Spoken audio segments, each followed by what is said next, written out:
social media is a great place to garner unearned social reputation. Yeah. I mean, it can be gamed, and it is gamed. And we also even know the nature of the people who game it. There's a whole emergent psychological literature concentrating on dark tetrad traits. So we could walk through that a little bit. So the standard personality models that produce the big five, extroversion, neuroticism, agreeableness, conscientiousness, and openness, they were derived sort of with a primitive AI, that's a way of thinking about it, that looked for patterns of description across huge corpuses of linguistic data. How do people talk about each other? It turns out they talk about each other using 5 dimensions, and those are the dimensions I just described. But the people who derived the big five didn't use evaluative descriptors. They threw anything out that looked like a value judgment. So for example, you might say of someone, he's a good person, and you might say of someone else, he's a malevolent person. Those descriptors weren't included in the big five corpus because they were trying to derive a model of normative personality. Okay, so, but that meant that the pathological personality wasn't encapsulated or well defined. Now, this guy Robert Hare, who worked at University of British Columbia, is world's leading authority on psychopathy, and he interviewed hundreds and hundreds of psychopaths and was always fooled by them, by the way. And then he had a student, Del Paulus, who works at UBC, and Paulus developed a model of personality that was based on pathology, like on the dark side. And he called that the dark triad. Machiavellianism, that means Machiavellian is someone who, so let's say if I was Machiavellian in our discussions, what I would have done was think, before I came here, I thought, well, you know, what can Joe offer me? And then I'd think, well, how can I play Joe with my language so I'm most likely to get what I'm, you know, the narrow, impulsive, selfish thing that I'm aiming at right now.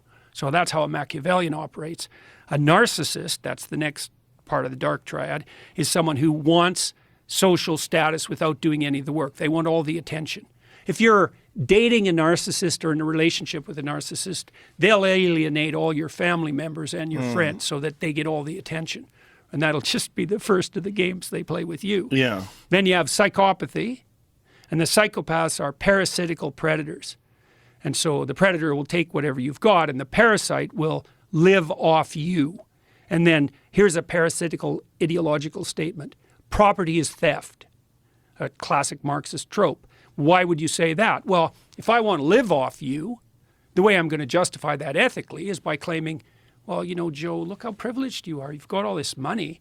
You just took that from the oppressed.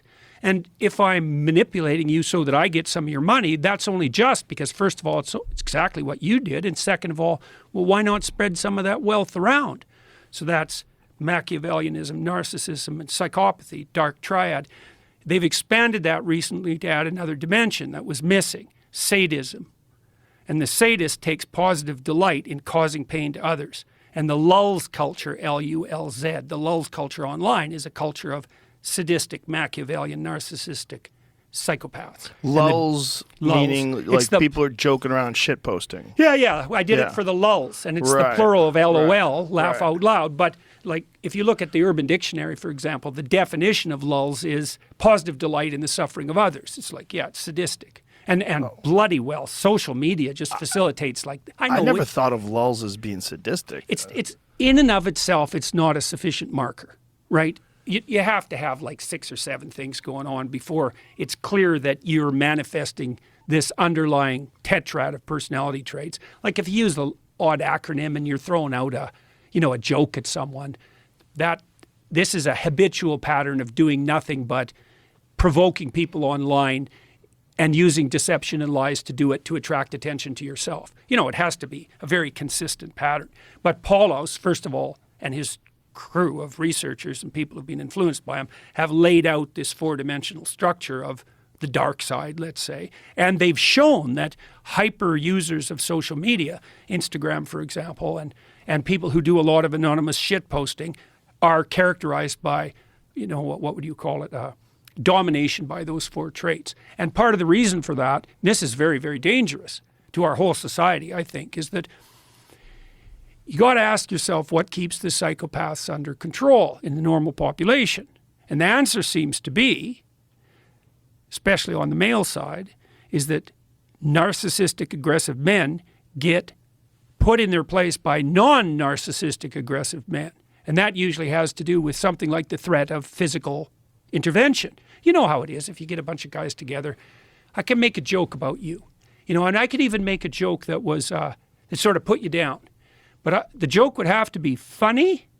You'd have to have the opportunity to reciprocate, and you'd have to believe that I was doing it in good spirit. Because if I just used the opportunity to, stick the knife in, we're not going to get along with each other very long. And we know that, and men know that when they talk to each other. And so part of what keeps dialogue among men civilized is the possibility that it won't be civilized if it goes too sideways. And everybody knows that. But there is none of that online, because anybody can post anything about anyone, no matter how denigrating and derisive, especially if they do it anonymously. And there's zero consequence. In fact, quite the opposite. If they're good at it, they get a lot of attention, and the social media companies will monetize it. And so not only is it not inhibited, it's actually facilitated. And this isn't a trivial problem, because if the psychopaths multiply enough, they take the whole society out. So I think virtualization enables psychopathy. And it's worse than just the trolling bit. That's bad enough, because it pollutes political dialogue and it makes everyone think that everything is more unstable than it really is. But online criminality is actually a terrible plague. I don't think there's an old person in North America who isn't being targeted by some gang of psychopaths who's, documented all of their interests and their locale, and who knows how much money's in their bank account, and who's doing everything they possibly can at every second to leverage access to it. That's just happening continually. So well, that's certainly algorithms, right? For a lot of people that get trapped into these sort of situations where people are constantly throwing at them things that are opportunities for them to either make money or get this or get avoid a refund pain. or Get a refund. You bet. Or they befriend them.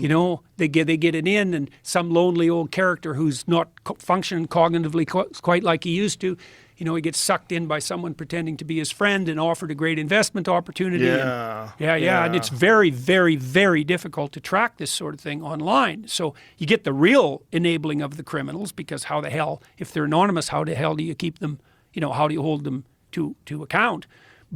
And then a secondary derivation of that is something like trolling. And that's really not so good either, because if the psychopathic, narcissistic, Machiavellian sadists are dominating the political discourse, then ordinary people look at that and think, oh my God, everything's going to hell. Everyone's really extreme, and really it's a non-random sample. And so